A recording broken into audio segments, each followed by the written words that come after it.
जब हम अपने को पहचानेंगे कि हम कौन हैं, हमारा वास्तविक स्वरूप क्या है,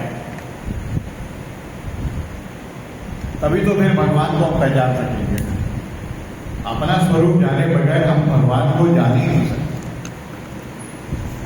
इसीलिए सबसे पहले मैं कौन, उसके बाद मेरा कौन।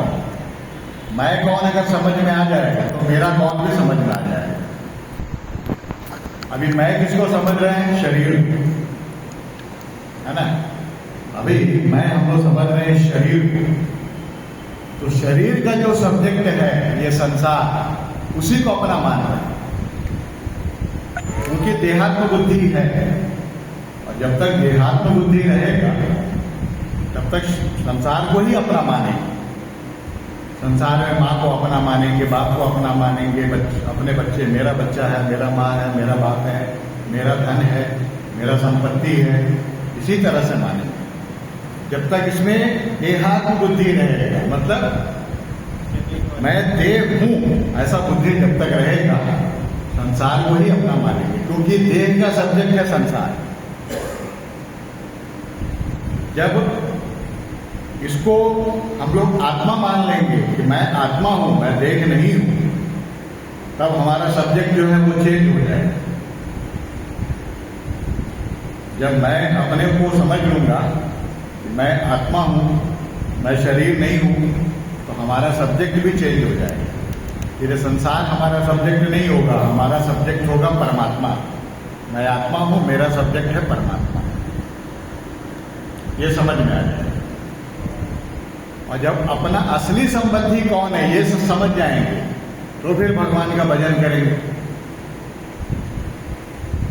अभी तो अपने को देह मान रहे तो संसार का भजन कर रहे हैं। जब अपने को आत्मा मान लेंगे तब परमात्मा का भजन चालू होगा, क्योंकि अभी तो मन लगा हुआ संसार में ना। तो ये चीज हम लोग को समझना होगा। तो चलिए हम लोग ये वाला अध्याय चालू करते हैं। विषय है भावाटवी का स्पष्टीकरण। श्री सुखदेव जी कहते हैं, राजन, देहाभिमानी जीवों के द्वारा, देखिए, देहाभिमानी जीवों के द्वारा सत्वाद गुणों के भेद से शुभ अशुभ और मिश्र, शुभ अशुभ और मिश्रित, माने शुभ भी और अशुभ भी, दोनों मिक्सचर, शुभ अशुभ और मिश्र, तीन प्रकार के कर्म होते रहते हैं। उन कर्मों के द्वारा ही निर्मित नाना प्रकार के शरीरों के साथ होने वाला जो संयोग वियोगादि रूप अनादि संसार जीव को प्राप्त होता है, उसके अनुभव के 6 द्वार हैं। जो 6 डाकू बताए थे ना पिछला अध्याय में, कि 6 डाकू है, वो शत्रु है जीव का, यही है 6 डाकू। 6 उसके अनुभव 6 द्वार हैं। अनुभव के 6 द्वार हैं, मन और 5 ज्ञानेंद्रिया।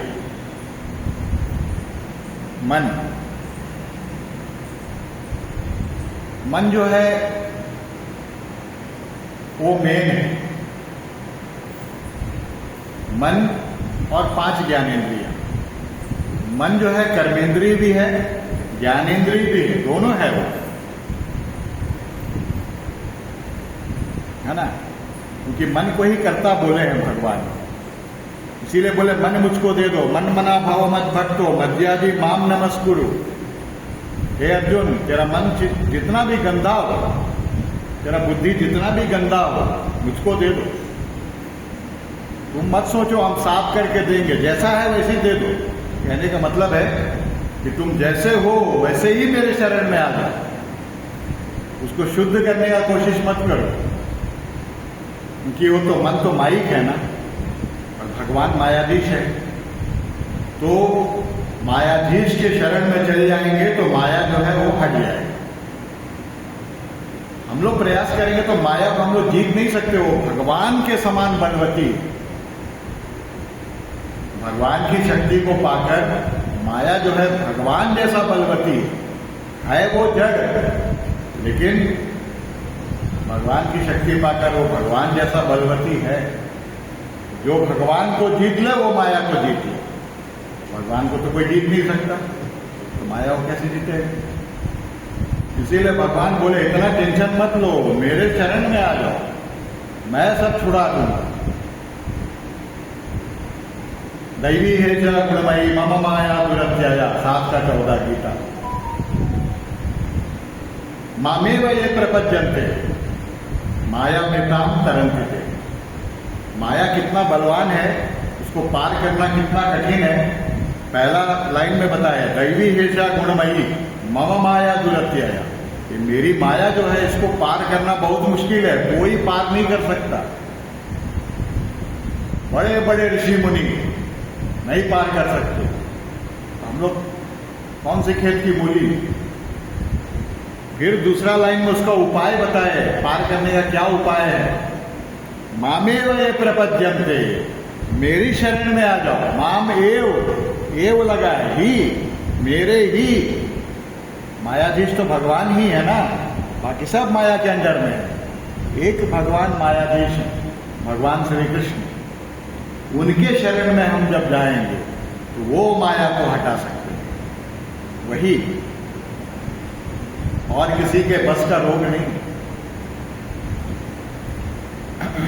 तो ये जो है मन और 5 ज्ञानेंद्रियां।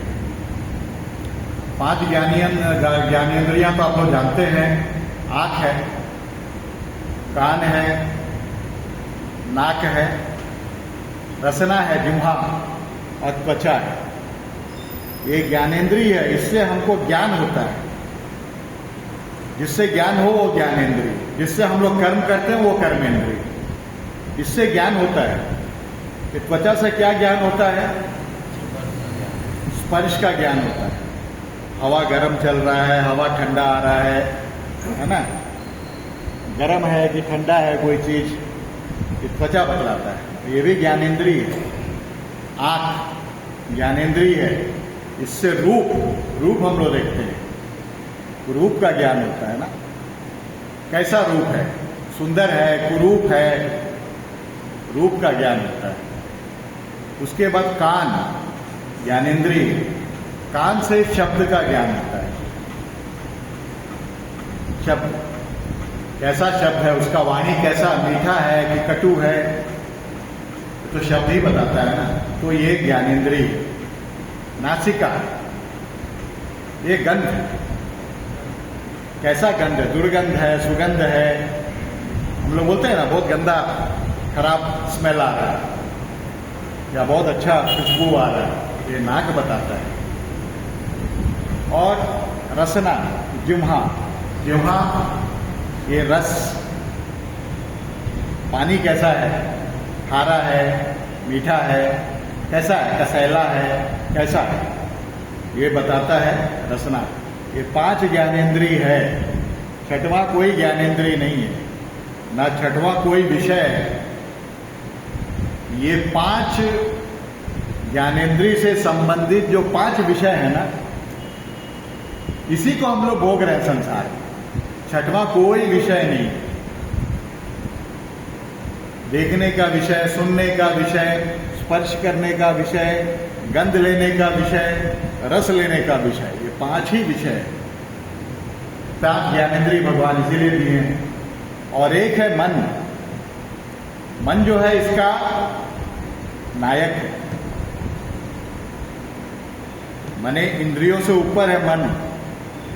तो मन अगर किसी भी इंद्रिय के साथ में अगर नहीं रहेगा तो वो इंद्रिय वर्क नहीं करेगा। मन अगर कान के साथ नहीं है तो कान सुनेगा नहीं। कान यहीं पर है लेकिन सुनेगा नहीं।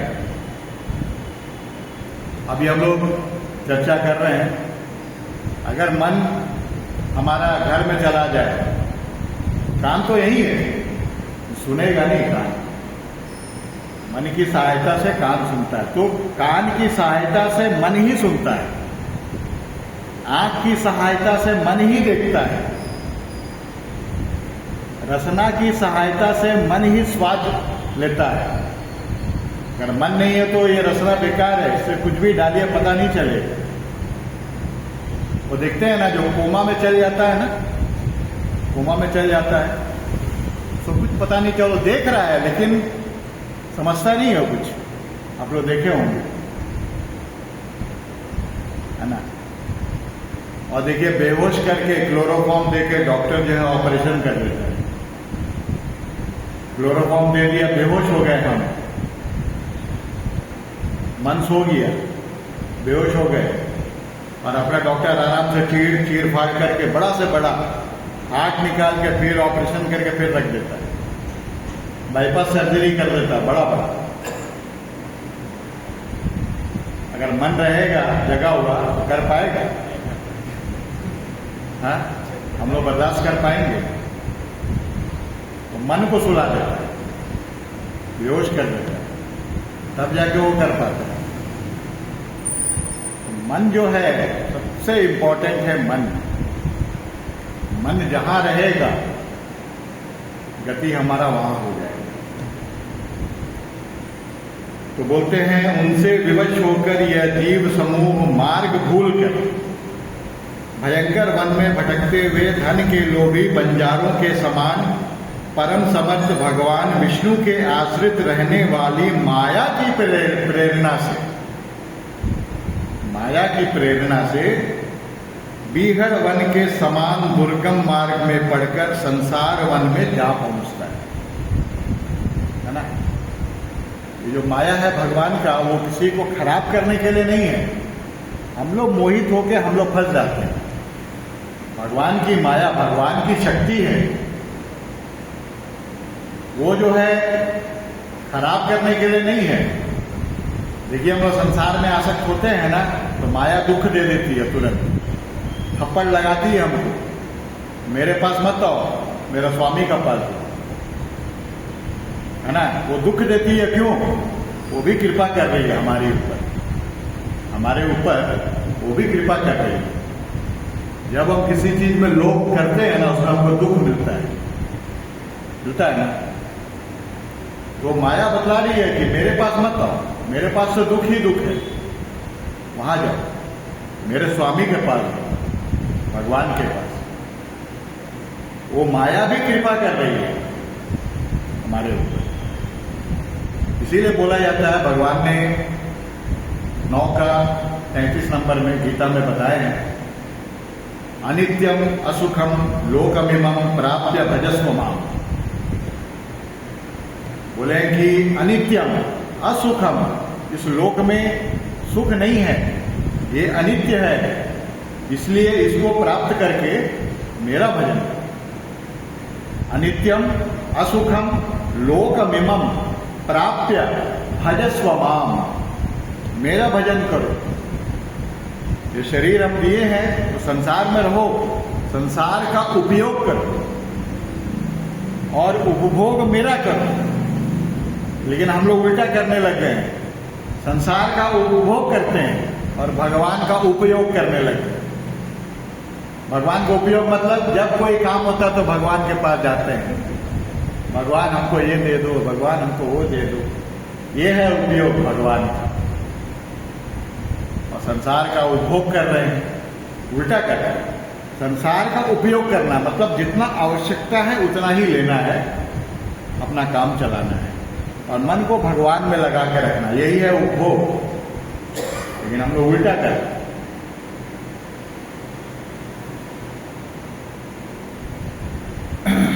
फिर बोलते हैं, यह वन श्मशान के समान अत्यंत अशुभ है। ये संसार वन जो है श्मशान के समान अत्यंत अशुभ है। इसमें भटकते हुए उसे अपने शरीर से किए हुए कर्मों का फल भोगना पड़ता है। हम जो भी करेंगे अच्छे बुरे कर्म, उसका फल हमको भोगना ही पड़ेगा। कोई महापुरुष क्यों ना हो, भोगना ही पड़ेगा। महापुरुष बनने के बाद भी भोगना ही पड़ेगा। जो प्रारब्ध है, प्रारब्ध भोगना होगा। महापुरुष का बाकी कर्म भस्म हो जाते हैं। जो संचित कर्मों का भंडार है ना, महापुरुषों का संचित कर्मों का भंडार नहीं होता है, भस्म हो जाता है। जिस तरह जलती हुई अग्नि में लकड़ी डालिए सबको भस्म कर देगी। उसी तरह जब ज्ञान हो जाता है, जब भगवत प्राप्ति हो जाता है, तो संचित जो कर्म का भंडार है, अनंत भंडार, वो पूरा जल के भस्म हो जाता है। लेकिन जो प्रारब्ध है उस शरीर का, उसको तो भोगना पड़ेगा, चाहे महापुरुष।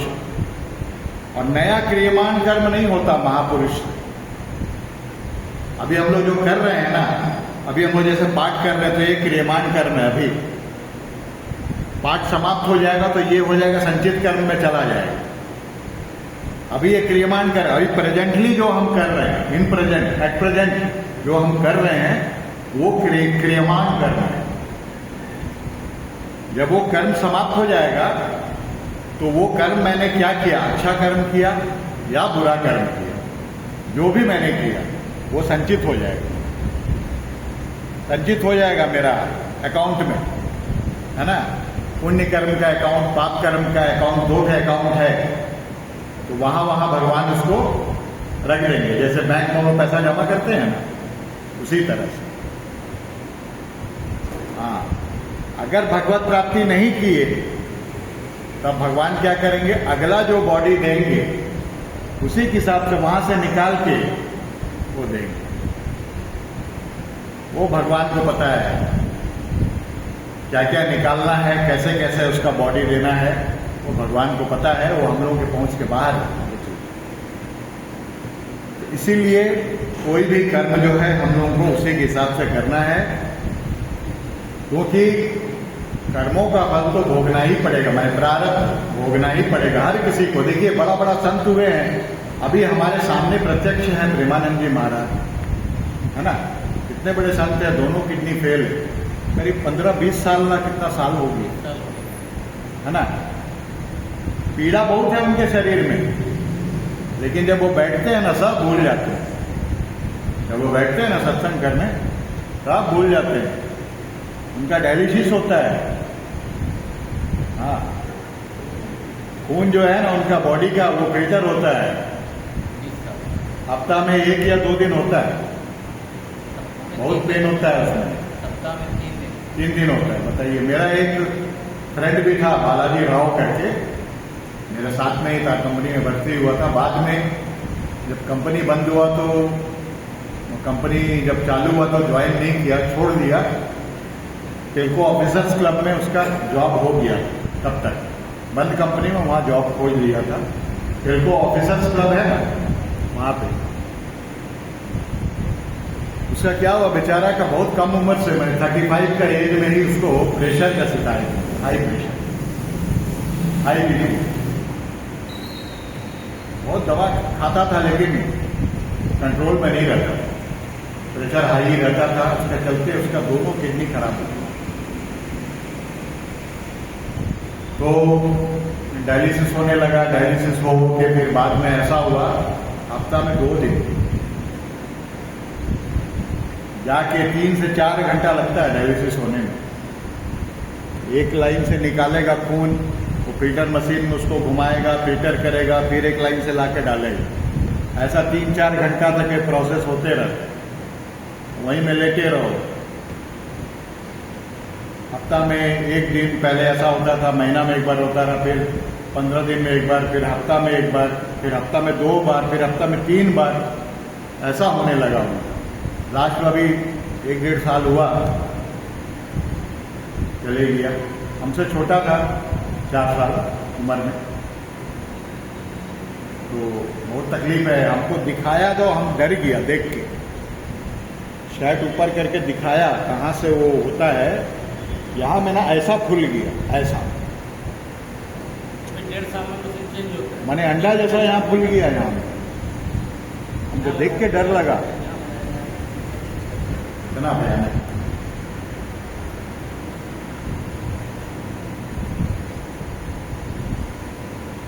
तो देखिए महापुरुषों को भी दुख जो है झेलना पड़ेगा।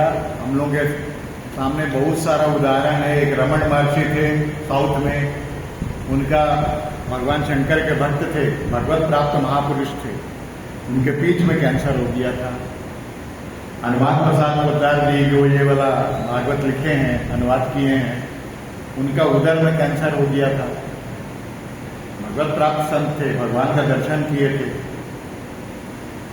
और क्या नाम है उनका, गदाधर है, रामकृष्ण परमहंस, भगवत प्राप्त माँ काली से बात करते थे, प्रत्यक्ष देखा था, उनको गले में कैंसर हो गया। ये सब प्रारब्ध है। और ये महापुरुष लोग कभी प्रारब्ध को चाहे तो मिटा सकते हैं, मतलब भगवान से प्रार्थना करके। वो रामकृष्ण देव का जो शिष्य थे वो बोले कि आप तो माँ काली से साक्षात बात करते हैं, आप माँ काली को बोलिए, ठीक कर देगी, सर्वशक्तिमान है भगवान। वो जानते थे कि प्रारब्ध तो हमको भोगना ही पड़ेगा, ये जन्म में नहीं भोगेंगे, माँ हमको ठीक नहीं करेगी, पोस्टपोन कर सकती है। प्रारब्ध सभी को भोगना होगा, संचित कर्म जो है भस्म हो जाए भगवान की कृपा से, लेकिन ये जो शरीर दिए हैं प्रारब्ध बना के, उसको तो भोगना ही पड़ेगा। ये बात जानते थे वो अच्छी तरह से, तो इसीलिए माँ को कभी बोले नहीं कि मेरा कैंसर ठीक कर दीजिए, कभी नहीं बोले। नहीं, माँ को बोलेंगे तो माँ उसको टाल देगी, पोस्टपोन कर देगी। मतलब जैसे होता है ना, हम लोग बैंक से लोन लेते हैं ना, EMI भरते हैं 3,000, 5,000, 10,000 महीना। अगर मान लीजिए इस महीने में मेरा थोड़ा खर्च ज़्यादा हो गया, घर में कोई मेहमान आ गया, तो हम क्या करते हैं, पैसा मेरे पास कम है, तो हम एक लेटर लिख के देते हैं बैंक में कि इस महीने का EMI मेरा ना काटा जाए।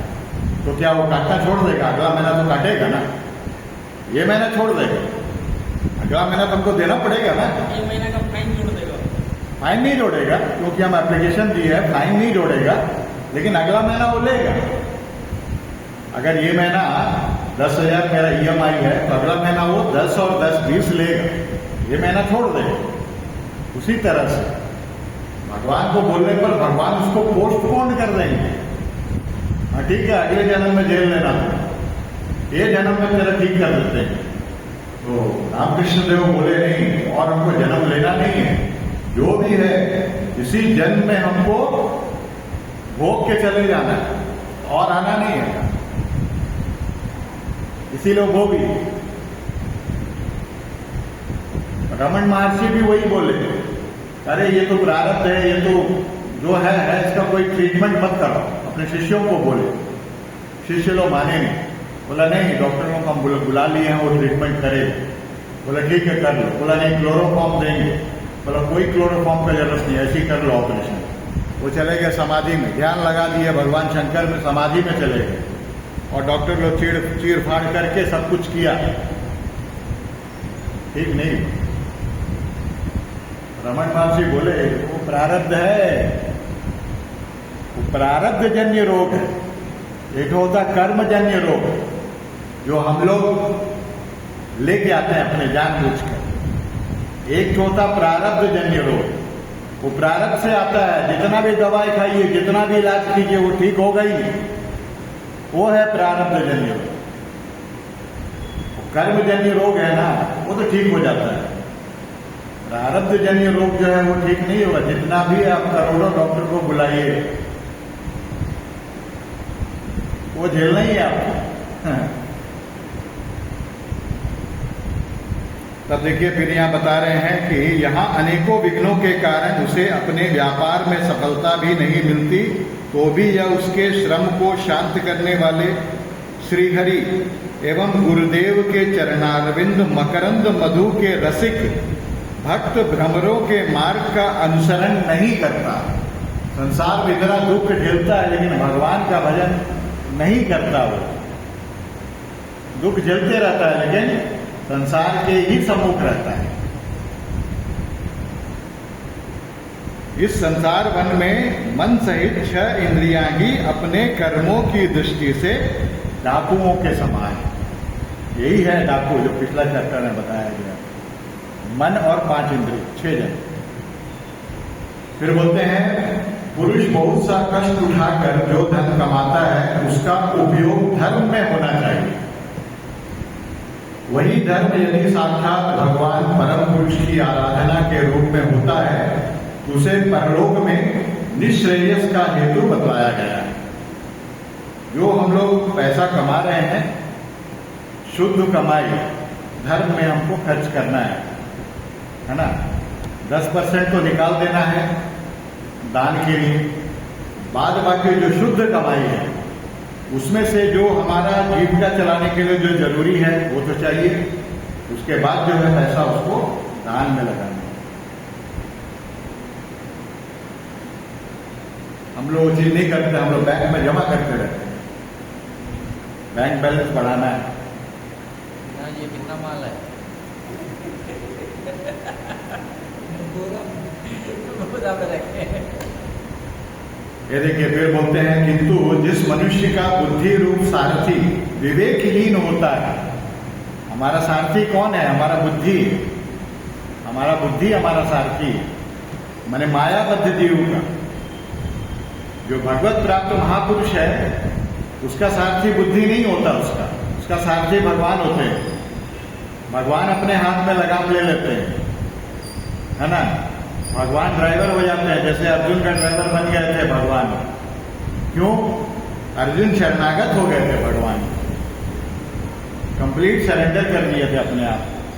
तो भगवान ने उनका हाथ से लगाम ले ली, बोला नहीं मैं ड्राइवर हूं, तुम बैठे रहो, तेरा कोई काम नहीं, बैठे रहो, मेरा काम। उसी तरह से बोलते हैं कि मनुष्य का बुद्धि रूप सारथी अगर विवेकहीन होता है, विवेक अगर नहीं है और मन वश में नहीं होता, उसके उस धर्मोपयोगी धन को ये मन सहित 6 इंद्रियां यानी देखना, स्पर्श करना, सुनना, स्वाद लेना, सूंघना, संकल्प विकल्प करना और निश्चय करना, इन वृत्तियों के द्वारा गृहस्थोचित विषय भोगों में फंसाकर उसी प्रकार लूट लेती है जिस प्रकार बेईमान मुखिया का अनुगमन करने वाले एवं असावधान बनिजारों के दल का धन चोर डाकू लूट ले जाते हैं। अगर बुद्धि विवेकवान नहीं है, विवेकहीन है और मन वश में नहीं है तो पूरा लूट लेगा हम लोगों को, ये दोनों, और अनंत काल से लूट रहा है। हम लोग मन और बुद्धि के वश में हैं और वो लूट रहा है हम लोग, वही बतला रहे। यही नहीं, उस संसार वन में रहने वाले उसके कुटुंबी भी,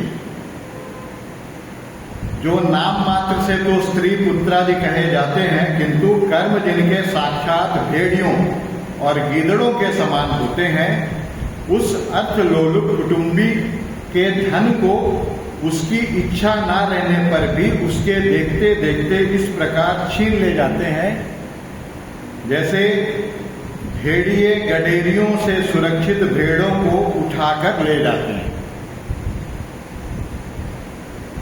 है ना। संसार में हम लोग देखते हैं ना, बाप के पास पैसा है, बेटा लोग क्या करता, बापे को मार देता है। हाँ, होता है ऐसा, धन के लिए। हाँ, चाहिए वही जगह है। हाँ, धन बांट दीजिए हम लोगों के बीच में। और एक 3-3 महीना 4 बेटा है तो बोलता 3 महीना उसके पास रहिए, 3 महीना उसके पास रहिए, 3 महीना उसके पास रहिए, 3 महीना उसके पास रहिए। हम नहीं रख पाएंगे आपको सालों भर, हम क्या ठेका ले लिए हैं। 3 महीना बड़ा वाला के पास रहिए, 1 नंबर के पास सबसे बड़ा, 3 नंबर 2 महीना 2 नंबर के पास रहिए, 3 महीना 3 नंबर के पास रहिए, 3 महीना 4 नंबर के पास रहिए। ऐसा हो गया है, आप लोग देख रहे हैं, पता नहीं आप लोगों को अनुभव तो होगा जरूर, ऐसा ही हो गया। इसका कारण क्या है? हाँ, इसका कारण क्या है और निवारण क्या है? इसका कारण निवारण भी पूछे दोनों। इसका कारण जो है संसार में जो है ना, वो अपने धर्म से भटकते हैं। अगर हमको अपना धर्म का ज्ञान होगा ना, कौन भटकते हैं? पिता या विवाद तो पिता ही से होता है, विवाद तो पिता ही से होता है। अगर पिता अपना बच्चा को ज्ञान दिया रहता, नेचुरली बच्चा भी इसी ज्ञान को ये करता है। तो आज का डेट में तो सबसे पहले मैं इसमें मेरा समझ से दोनों का संस्कार में कमी है। पिता भी संस्कार उसको सही देना चाहिए, बचपन से ही उसको सिखाना चाहिए क्या धर्म है क्या अधर्म है ना। इसमें गार्जियन का बहुत बड़ा गलती होता है कि बचपन से हम लोग उसको प्रेरित नहीं करते हैं, भगवत गीता पढ़ो, भागवत पढ़ो, ये सब हम लोग नहीं बताते हैं। बचपन से अगर ये सब ग्रंथ उनके टच में रहेगा ना, तो कभी गलत काम नहीं कर सकता।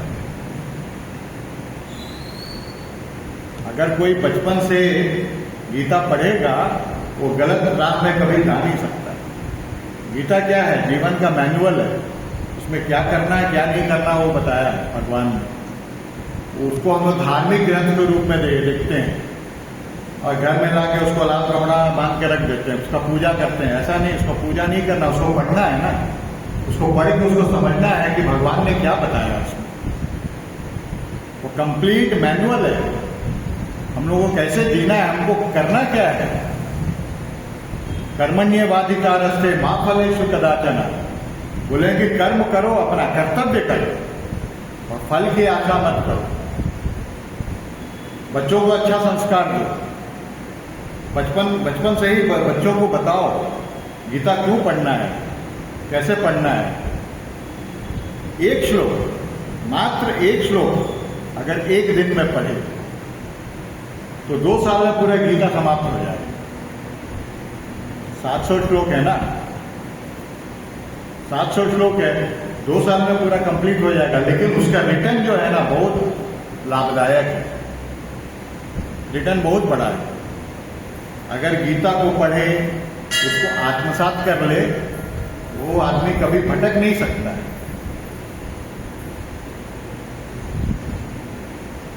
समस्या हमारे यहाँ यही है कि हम लोग खुद ही हमारे अंदर दोष है कि हम लोग अपने बच्चों को ये संस्कार नहीं दे पाते। बचपन से ही उसको सिखाना है, गीता पढ़ना, भागवत पढ़ना, ये सब। अभी से हम लोग जो सिखाएंगे वही करेगा। अभी हम लोग मोबाइल दे देते हैं तो मोबाइल वो देखता है। हम लोग उस टॉपिक पर 4-4 महीने के विभाजन कर देते हैं या 3-3 महीने के विभाजन कर देते हैं। हाँ, हम लोग वहाँ बात कर रहे हैं। बाकी तो संस्कार, धर्म, कर्तव्य, हाँ, ये तो है। ये इसमें क्या है ना, इसमें तो आसक्ति है ना। जो व्यवहारिक जीवन की बात हुई, जो व्यवहार की बात हो रही थी कि 3-3 महीने चारों तरफ स्थित हो जाता है, उसका कारण क्या है और उसका निवारण क्या है? उसका कारण तो यही है कि आसक्ति है धन का पीछे बच्चों का, धन का आसक्ति है, या माँ पिताजी के प्रति गौरव नहीं है उसके मन में। मेरे माँ पिता है, मातृदेवो भव पितृदेवो भव, ये नहीं जानता। मेरा माँ ही मेरा भगवान जानता है तभी तो बारी से अपने पास रख रहा है। नहीं, देखिए, एक आदमी के पास ये नहीं छोड़ क्या रहा है कि आज का डेट में जो ये है ना संसार, जो जैसे क्या होता है, बच्चा जो देखता है वही करता है। तो अगर वो अपना पिता से जो देखा वो कर रहा है, अगर उसका पिता भी वही काम किया, वो किससे देखा? वो अपना दादा को देखा। तो जो हम लोग परंपरा लेते आ रहे हैं ना, तो हम लोग क्या हुआ कि धीरे धीरे करके अपने आप को छोटा करते जा रहे हैं। पहले मेरा पिताजी था, बोला कि नहीं हम अपना सब भाइयों के साथ नहीं रहेंगे, अलग अलग हो जाएंगे। तो पहला वो देखा, तो अब जब उसका बच्चा लोग हुआ वो भी वही बोला कि नहीं हम भी अलग अलग हो जाएंगे। तो बोला कि हम अपना पिताजी को नहीं रखेंगे। वो भी अपना बच्चा बोला बड़ा होगा, बोलेगा हम भी अपना पिताजी को नहीं रखेंगे। ये क्या हुआ? ये भी बात है, ये भी बात सही है। हाँ, यही बात सही है। और कुछ संगत का भी असर है, बाहर का संगत का भी असर होता है। कैसा संगत में हम हैं, कैसे जगह हम घूम रहे हैं, मेरा दोस्त कैसा है ना, ये सब भी बहुत असर करता है। बहुत सारा इसका रीजन है। इससे होता है, इसलिए होता है आपके साथ मिलेगा। हम तो इसको पॉजिटिव मानते हैं, चारों भाई पारिवारिक समझता है, सबका माफ करते हैं, सबका माफ करें तो सबके लिए भगवान ही है ना। हाँ, तो वो भाव से रखे तब तो अच्छा मेरे है। लिए भगवान है तो आपके लिए भगवान है ना। अगर वो भाव से सबके लिए भगवान है। परिवार से चारों बच्चे तो कोई गलती नहीं है। नहीं, लेकिन वो भाव से रखे तब ना। वो तो हाँ, उस भाव से नहीं रख रहे हैं, बात वही है, सही बोल रहे हैं। उस भाव से नहीं रख रहे हैं ना, भाव वो तो अपना एक ड्यूटी निभा रहे हैं। तो बेचैनी हो बच्चा को, हाँ। नहीं मेरे पिताजी जाएंगे इसलिए हुआ था स्कूल लेके, मतलब उसका माँ बाप ना करे 90-95 था, खुद बीमार रहता था, दोनों भाई में लड़ाई हो गई, कोर्ट में चल गई, तो मतलब बहुत डेंजरस ये स्थिति थी। बड़ा वाला छोड़ना नहीं चाहता था, छोटा वाला बोलता था जिंदगी भर रखा मेरे को, समझे? तो तीनों की स्थिति खराब है, तीनों को चौथा में बनना चाहिए, कहता नहीं खाली माँ बाप को रखे। वही है, भाव उसका सही नहीं है वो तो। अभी जो बताया ना कि परमार्थ जो है वो आपका हिस्से में है, आप फिर बोल रहे हैं कि जो लेकर आए हो इस जन्म में उसको भुगतना ही पड़ेगा, चाहे परमांस बनते चाहे जिसका इसका नाम दिया। हाँ। वैसे आप जो लेकर आए हो ना आपको भी भुगतना है, चाहे आप जिस रूप में हो। हम जो है ना हमको भी भुगतना है, हर कोई चाहे पिता से मिल रहा हो चाहे पुत्र से मिल रहा हो, सबको चाहे भुगतना है, हाँ, लेकिन ये कोई बेटा का और समाज का बांटा हुआ नहीं है, ये आपका ही है। हाँ। जो आप लेकर आए हो, अगर मानते हो तो बिल्कुल बिल्कुल। फिर किसी को दोष देने का जरूरत नहीं, एक चीज बता रहे हैं। देखिए, इसमें भागवत अभी हम लोग जो पढ़े उसमें एक बात आया कि जैसे मान लीजिए हम पिता के साथ, मैंने पिता ने अपने पिता के साथ गलत किया, तो उसका फल उसका बेटा उसको दे रहा है, ठीक है। लेकिन अगर बेटा दे रहा है, बेटा के लिए भी वो कर्म बन गया, और वो कर्म बन गया तो उसका बेटा भी उसको वही चीज़ देगा, कर्म बन जा रहा ठीक है है ना। अगर वो अगर हम, मेरा पिता दोषी है और हम उसको उसका दंड दे रहे हैं, माने वो दंड देने का अधिकार भगवान मेरे को नहीं दिए हैं, मेरे को उनको दंड मिलना है जरूर, लेकिन हमको अधिकार नहीं दिए, लेकिन मेरे माध्यम से मिल रहा तो मेरा कर्म बन जा रहा, और मेरा कर्म बन जा रहा तो मेरे लिए वो दंड हो जाएगा। कर्म का फल जो है वो तो भोग होता है। हाँ, तो चाहे अगर मान लीजिए हम अपने पिता को दंड नहीं दे रहे हैं तो मेरा कर्म नहीं बनेगा, लेकिन मेरे पिता को ऊपर वाला कोई दूसरे तरीके से दंड देना होगा तो देंगे, लेकिन हमारे नाम से नहीं वो दंड बनेगा। तो हमको दंड नहीं बनेगा तो मेरे को फिर वो तो नहीं लिखा हुआ कि विनय के द्वारा नहीं होगा। नहीं। हाँ, यही ऐसा तो नहीं है, मांग रहे हैं। वो पूरा एक शब्द बाई शब्द और स्टेप बाई स्टेप डाला हुआ है, नहीं बच सकता। देखिए, अगर कोई हमको दुख दे रहा है ना, कोई हमको दुख दे रहा है तो मेरा प्रारब्ध है, तभी दुख हो रहा है, हमको मिल रहा है दुख। लेकिन जो दे रहा है उसके लिए तो क्रियमान कर्म है ना, वो तो अपना नया पाप कर रहा है हमको दुख देकर। देखिए, हम भोग रहे हैं अपना प्रारब्ध से, ठीक है, लेकिन वो तो क्रियमान कर्म उसके लिए हो जा रहा है ना। ऐसा नहीं कि उसको जो हमको दुख दे रहा है वो भगवान नोट नहीं करेंगे, वो तो भगवान नोट करेंगे। वो लेकर आया है ना, वो भी प्राप्त लेकर ही आया है कि हम इनको मारेंगे, हम मरेंगे अगर हम लेकर आए इनके हाथ से, तो ये भी लेकर आए कि हम इनको मारेंगे, नहीं। इसीलिए सामने खड़ा होगा, नहीं तो पूरा दुनिया में कौन किसके सामने खड़ा होगा। अभी जैसे मान लीजिए किसी का हम हत्या कर देते हैं, में आ रहा, भाई के रूप में आ रहा, वही आ रहा है।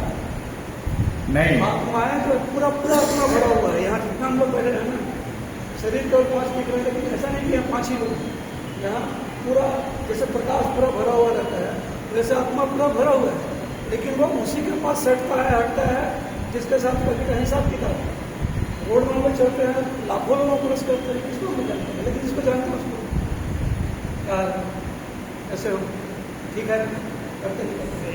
जो भी सट रहा है ना, तो फिजिकल शरीर लेके भी सट, कुत्ता दौड़ा के काट लेता है, पता नहीं कब, कोई मतलब नहीं, तो हम क्या लेते हैं, उस रास्ते से 50 लोग किया, सबको छोड़ दिया और हमें वो काट लिया, क्यों काट लिया, हमें दौड़ा के काट लिया। वो भी प्रारब्ध है, वो प्रारब्ध पर काटना ही है, वो काटेगा ही, नहीं, प्रारब्ध है वो।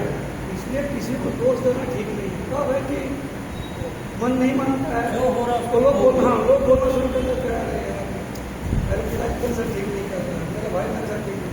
भगवान बिल्कुल मेरा फेवर नहीं है। जिंदगी को प्रसाद समझिए, मस्त रहिए, व्यस्त रहिए, उसको भोग लीजिए, बस मस्त रहिए, व्यस्त रहिए। अच्छा मिला वो भी बाबा, बुरा मिला वो भी अच्छा बाबा। है, भोग है, तो मत देखिए। लेकिन कर्म का फल कर्म नहीं होता है, कर्म का फल तो भोग होता है। भोग है, जैसे मान लीजिए अभी हम किसी का हत्या कर देंगे, हमको उसका सजा मिलेगा। वो तो ये नहीं बोलेगा नहीं उसका प्रारंभ में था इसीलिए आपने मार दिया, आप जाइए, ऐसा नहीं बोलेगा, हमको सजा देगा, क्योंकि मेरा वो क्रियमान कर्म है। क्यों देख रहे हैं आप, मारने वाले क्यों नहीं देख रहे हैं? क्योंकि इसका प्रबंध था कि ये मारेगा और जेल जाके जेल खटेगा, इसका परिवार दुखी होगा, बेटा भीख मांगेगा, मेरा कहीं और हो सकता है कि किसी और जगह चले जाए, गलत जगह पे चले जाए, फैमिली पूरा इसका डिस्टर्ब हो जाएगा इसके ये कारण से। अब इसको क्यों नहीं देख, उसको देखने को मर गया, उसका तो उधार लिखा हुआ है, उधार हुआ चला गया, इस जन पैसा पिता बराबर 22 साल में कट निकाला, उसको हटा दिया, उसको जहाँ जाना है फिर चला गया। उसका जो लिखा हुआ है कि अभी 22 साल से लेके वो 60 साल तक पता नहीं कितना कहाँ किसको मिलता है। उस वक्त क्यों एक तरफा क्यों हम लोग सोचते हैं, हम लोग जनरल क्यों नहीं सोचते किसी को? अभिप्राय है हम किसी को अगर मारेंगे तो क्या वो प्रारब्ध से हम मार रहे हैं? ऐसा कैसे मार दीजिएगा, अब हमको मार दीजिएगा, हमको मार दीजिएगा, किसको कोई मारता है? नहीं एक लाइन नहीं, कोई किसी को नहीं मारता है, अगर मारता है तो मतलब है तब तो फिर पाप नहीं लगना चाहिए, प्रारब्ध है, पाप तो नहीं लगना चाहिए। लेकिन जीव क्यों पाप सुख दुख भोगता है, उसका परिणाम भोगता है परलोक में जाके। देखिए हम लोग जो कर्म करते हैं ये जो भी वो अपना बुद्धि से हम लोग करते हैं, ये हमेशा याद रखें। ये जन्म जो मिला ना मनुष्य का, इसमें जो भी कर्म किया जा रहा है ये आपका अपना बुद्धि और विवेक, ठीक है। प्रारब्ध है आपका कष्ट, ठीक है, कष्ट ही आपका खाली प्रारब्ध है, जो आप शरीर में भोगते हैं वो आपका प्रारब्ध है, हाँ। ठीक है। लेकिन जो बाकी क्रियाएं हो रहा है वो आपका प्रारब्ध नहीं। आप यहाँ से अभी आपको भगवान को अगर देखिए ये शरीर मिला भगवान को पाने के लिए, तो यहाँ हम नहीं भी पाए, बहुत लोग हैं, कितना लोग बैठे, 1 2 3 4 5 6 7 लोग बैठे हैं पूरे मंदिर में। प्रभु जी बता रहे हैं हम लोग सुन रहे, 7 लोग केवल सुनने वाले हैं, सुनता है। बाकी लोग क्यों नहीं, सबको भगवान को थोड़ी आप बोलेंगे नहीं सुनो, सबको तो बोले आइए मंदिर खुला है सुन करके जाना। तो ये क्या उनका प्रारब्ध है कि नहीं सुनना है? नहीं, ये गाड़ी हमको मिला है, इस गाड़ी को चलाना भगवान हमको ओपन माइंडेड दिया है कि आप कैसे भी चलाओ। आपको बोले साक्षी जाओ, ठीक है, अब साक्षी मेरे को जाना है, हम मेन रोड होकर के जाएँ, गली कुची होकर के जाएँ, क्वालिटी होकर के जाएँ, तो घूम करके बड़का रूट से घूम करके जाएँ, जो जाए वो ड्राइवर बना दिया, गाड़ी दे दी, अब बोला चला के चला। अब तुमको कैसे पहुँचना है पहुँचे भैया, तुमको बस रास्ता बता दिया कि साक्षी पहुँचना है। अब तुम पहुँच पाते हो ठीक है, नहीं पहुँच पाते हो फिर भटकते रहो, गली कुची घूमते रहो। तो आध्यात्मिक बात होगी, ये आध्यात्मिक ही चर्चा है। हम व्यवहारिक बात नहीं कर रहे, हम लोग प्रैक्टिकल व्यवहारिक बात प्रैक्टिकल लाइफ हम लोग करते हैं। 4 भाई 3 महीना वो लेते हैं, डाइवर्सन है कि वैसे नहीं वैसे वैसे नहीं वैसे नहीं। और जब भी आपके पास ऑप्शन रहेगा डिसीजन आपका बदलता रहेगा। अध्यात्म को पकड़ कर जो एक्चुअल मुद्दा है उससे देखिए बात है ऐसा एक चीज बताइए, उसका पिताजी का ये प्रारब्ध है कि उसको 3 महीना रहना है, नहीं आयु को देखिए नहीं है नहीं प्रारब्ध वो का व्यवहार है। देखिए अभी देखिए मुद्दे पर आई, वो उसका व्यवहार है,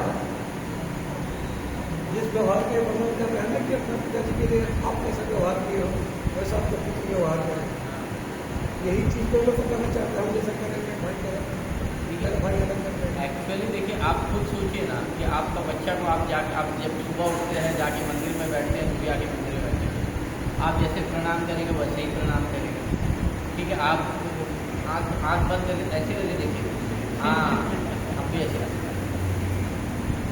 सीख रहा है, क्योंकि वो सीख रहा है ना 6 महीने में 1 साल में कल करता है। अभी मेरा छोटा वाला भगना आता है, हमको देखेगा, हम वहाँ करके दंडवत करेंगे तो वो भी दंडवत करेगा, तो क्या है वो मेरे को देख के सीख रहा है। तो जो अभी वो देख के सीखेगा उसका फ्यूचर में वो काम आएगा। वही तो बताया ना प्रभु कि कमी हम लोग में है, जो हम लोग संस्कार नहीं लेते हैं, अपने बच्चों को देना चाहिए। अगर हम नॉर्मल व्यवहार करेंगे, सबके साथ समान व्यवहार करेंगे, सब हमारे साथ समान व्यवहार करेगा। हो सकता है कि एक जैसे क्लास में 40 बच्चा बैठा हुआ है, टीचर समान रूप से पढ़ाता है, कभी भी उनको भेद नहीं करता है, भेद नहीं करता, लेकिन उसके बाद भी कोई लड़का टॉपर हो जाता है, कोई फेल कर जाता है। हो सकता है 4 भाई में 1 भाई आजकल का भाषा में एक भाई का व्यवहार कुशल नहीं, लेकिन ऐसा नहीं हो कि 4 भाई व्यवहार कुशल नहीं हो। अगर ये बंटवारा 3 महीने का है, 4 भाई में से 3 भाई वीडियो लगा दे कि नहीं ऐसा कुछ भी नहीं हो, पिताजी जैसा रहेंगे, सम्मान से रहेंगे, जहाँ रहेंगे वहाँ रहेंगे, उनका पूरा हम तुम लोग नहीं उठाओगे तुमका दही तो हम उठा, विद्या का है ना। ये व्यवहार पर है, आप व्यवहार पर कैसे, क्रोध कहाँ से आता है? जब आपका मन का काम नहीं होगा तो आपके अंदर क्रोध आएगा। जैसे एक बाप का 4 बेटा है, एक मान लीजिए डॉक्टर बन गया, एक इंजीनियर बन गया, और एक मान लीजिए कोई नौकरी कर लिया, बिजनेस कर लिया, और एक शराबी बन गया। तो जो शराबी बन गया वो क्या प्रारब्ध है उसका? तो उसको क्या मानते हैं? जो शराबी बन गया इस जन्म का कर्म, नहीं, वो प्रारब्ध नहीं है, उसका अपना गलती है, प्रारब्ध नहीं है, उसका अपना गलती है। क्योंकि हमको तो विवेक दिया है भगवान, हमें क्या करना है क्या नहीं करना है, हमको तो विवेक दिया है, वो उसका प्रारब्ध नहीं है। हमको प्रैक्टिकल आता है। आप शराब क्यों नहीं पी लेते? हम लोग को कोई मिला ही नहीं। अब आप मेरा साथ सही जवाब आप देते हैं। अब मेरे साथ कैसा हुआ कि मेरा सब सर्कल जो था ना, सब दारू पीने वाला। हाँ, मेरा तो फैक्ट बता रहा है, मेरा तो सब बात दोस्त कोई मिला ही नहीं जो हम जो लोग दारू नहीं जान पीता रहे था। इनफैक्ट हम बार में बैठते थे, वो लोग दारू पी रहा होता था, हम जूस पी रहे होते। तो अब ये बोले कि हम क्यों नहीं दारू पी? उसका पीछे का एक कारण था कि मेरे घर में क्या था ना, एक मेरी माँ और मेरे पिताजी का बहुत बड़ा एक मोटिवेशन है, और मेरे घर में जो मेरे ऊपर वाले जो लेवल है ना, वो कोई नहीं कुछ नशा करते। अब मेरे को ये था कि भैया मेरे घर में कोई ये नहीं कर रहा है, तो मेरा कैसे हिम्मत हुआ कि हम कोई चीज़ टच करें। इसका मतलब जितना लोग पीता है उसको पूरा खानदान पर दादा से नहीं, पीते हुए नहीं, आए। नहीं, आप ये कहना चाह रहे हैं? हम लोग को ऐसा गुरु नहीं मिला जो हमको पीना सिखा। आपको ऐसा अवसर नहीं मिला जिसका आप लाभ उठाएं। औसत छोड़ दीजिए, मेरे को तो औसत ऐसा बोल दो कि हम खाली मारे में लगे। मेरा दोस्त तब 3 बार था, और क्या बताया कि हम ठीक है, औसत का बात छोड़ दीजिए। जितना अभी जब से तुम्हें जितना बात है सब मेरा कस्टमर है, मान लीजिए, तो हम लोग ने ज़्यादा औसत किसको मिलेगा? ठीक है, ये अवसर का विषय नहीं है, आपका मन का एक विषय है कि आप अपने मन पे कितने तरह से ट्रेंड है। ये बुद्धि का डिसीजन है हाँ, कि हमको एक गलत काम नहीं करना है। हमको ये काम नहीं मेरा करना। साथ जितना बैठता था ना सब होता है, पीना भाई कुछ नहीं होगा, ठीक है। हाँ। तो हम उसको बोला जब कुछ होगा ही नहीं तो पी के फायदा क्या है? कुछ होगा, पी लेंगे, मेरे को कुछ फायदा होगा, तब लोग को समझ आएगा। तो हम जब पिएंगे जबरदस्ती फायदा कोई ही नहीं नहीं है करता, तो ये पिए जबरदस्ती कोई नहीं करता। ठीक है। समझ गया ना? अब फिर उस लेवल का है भैया, पियो, हम लोग पिएंगे, लिया रॉयल चलो 27,000 30,000 का लिया, पी लेकर तेरे साथ जाओ, मेरे लिए खर्चा करो, तो सब पीछे हट जाता है। चलिए ठीक ऑप्शन है, बहुत है। हम तो क्लास को नहीं भरते। नहीं, ठीक है, अभी हमारा समय भी बहुत हो गया, 8:15 हो गया। उसको पकड़ने का प्रयास हाँ? करेंगे, ठीक है। अभी बहुत है, बहुत है। ये देखिए अभी ये 2-3 पेज है और है।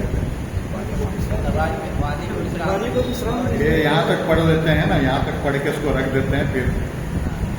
हाँ, तो जिस प्रकार यदि किसी खेत के बीजों को अग्नि द्वारा जला ना दिया गया हो,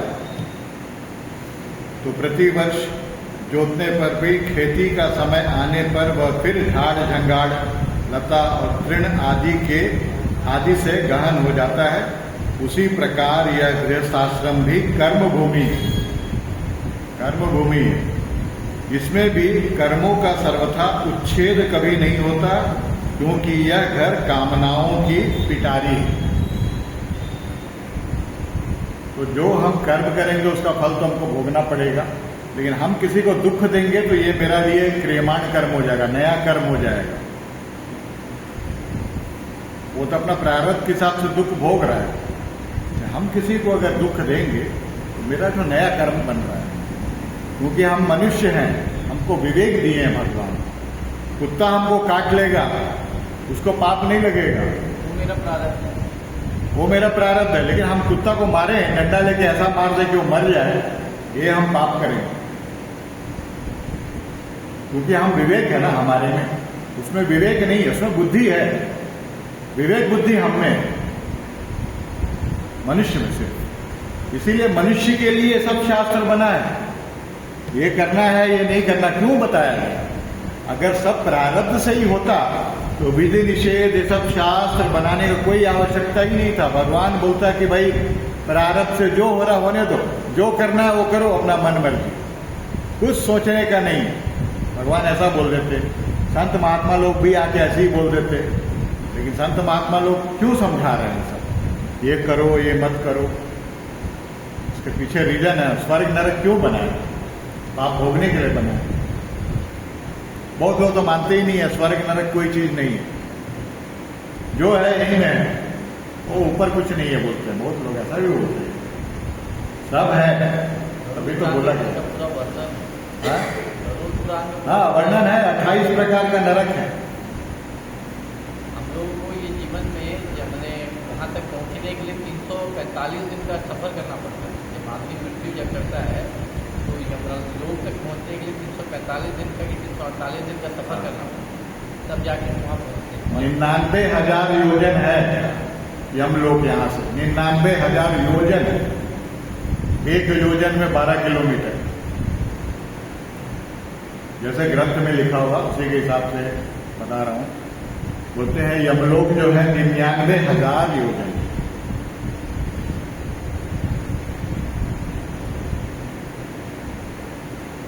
वहां जाने के लिए कोई हाथी घोड़ा नहीं है, पैदल ही जाना है। तो गाना है ना, सजन रे झूठ मत बोलो, खुदा के पास जाना है, न हाथी है न घोड़ा है, वहां पैदल ही जाना है।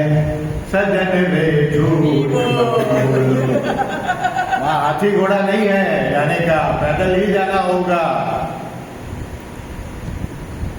चलिए ठीक है, यहाँ पर हम लोग इसको विश्राम देंगे, फिर सोमवार को पढ़ेंगे वहां से।